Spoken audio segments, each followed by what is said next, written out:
Okay, back again to talk about Neptune retrograde. Now again, as I said in previous videos, 2018 is very much a foundation. It's the year to create that firm foundation.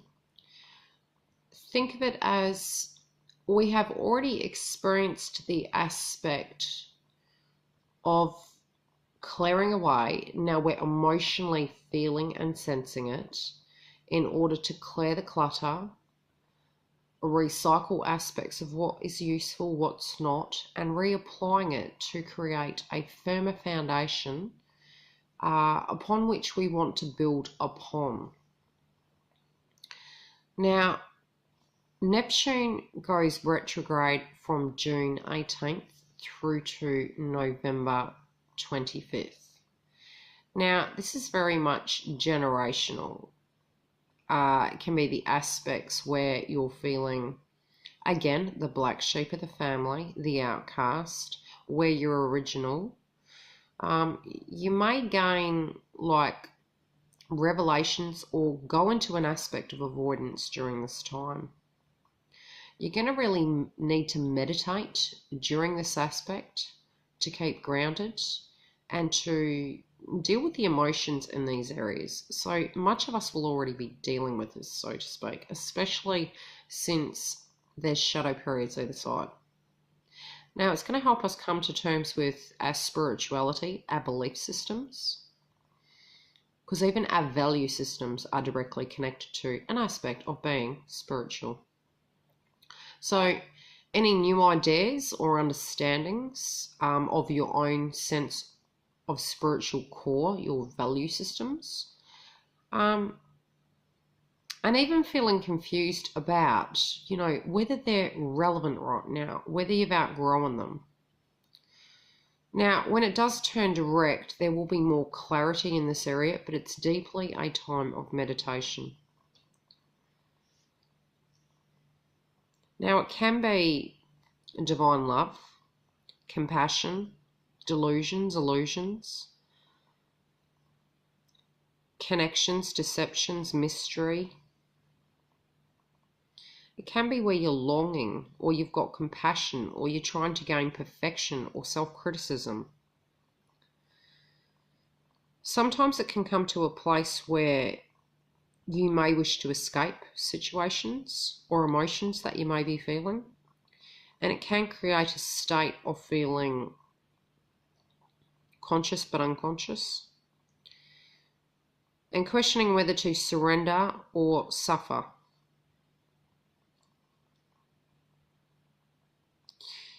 Now, your needs of what you're going to need to deal with are, where are your yearnings coming from?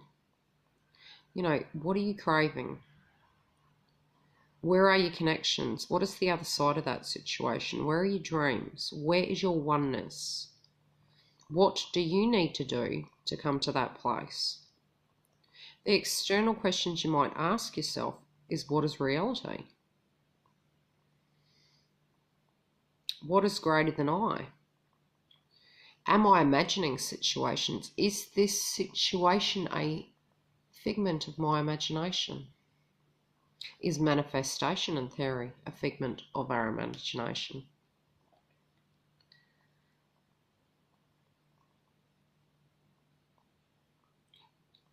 Questioning where you need to surrender to situations. It can be where you're saying, do I have power in this, or do I trust in the divine? But it's going to help you realize where you do actually have, a beauty within the core of who you are, with the aspects of self reflected upon, and perhaps sometimes wanting to avoid. You'll be looking at yourself and critiquing yourself. But it's going to help you come to the deeper meaning of perhaps why you do things. But it's going to make you dig deep. So this regression in the retrograde with Neptune is going to make you go into your mind Assess your family dynamics, who you are in that family placement, what transpired in that situation, how it made you feel. Is the opinions of others relevant or real? Or is it a figment of your imagination? It can be where we physically do a 360 and realise that we were not the black sheep of the family. We are perfectly imperfect.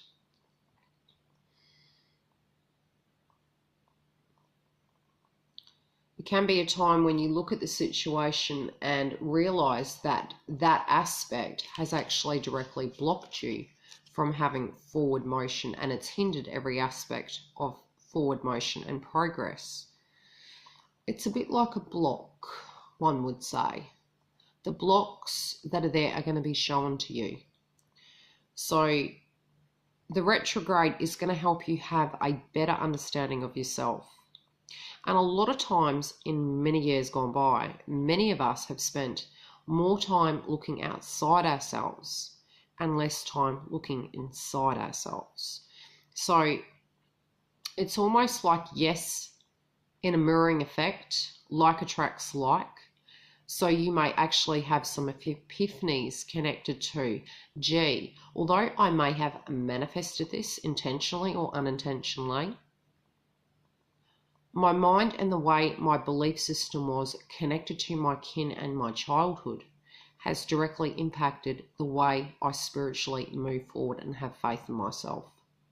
It's almost like a ball and chain, an invisible ball and chain, and a bird on the shoulder that calls every time you just about reach success. That realization is going to free you from that cycle.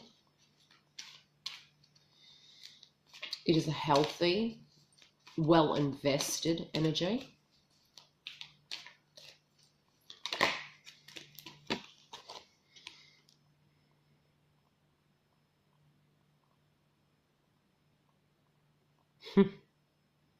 I've pulled an Abraham Hicks card, as I have done in the previous videos.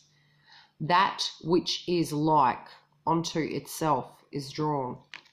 The laws of attraction. So it can be, again, where you're looking back into your mind of the past, the seed, the life cycle, you're saying goodbye to it. Although you're dealing with it, you're saying goodbye to it, you're realizing that in some shapes and forms, it's very much up to us whether we take certain energies personally. Do they define us? We're still here. Or are we using that to prevent us? Are we afraid to let things go because of the future unknown? Letting goodbye to pain leaves room for healing. But sometimes the unknown scares us more than the known routine of what already is. It's the foreign aspect of the risk of more of what you already know and have used as a sense of self-control.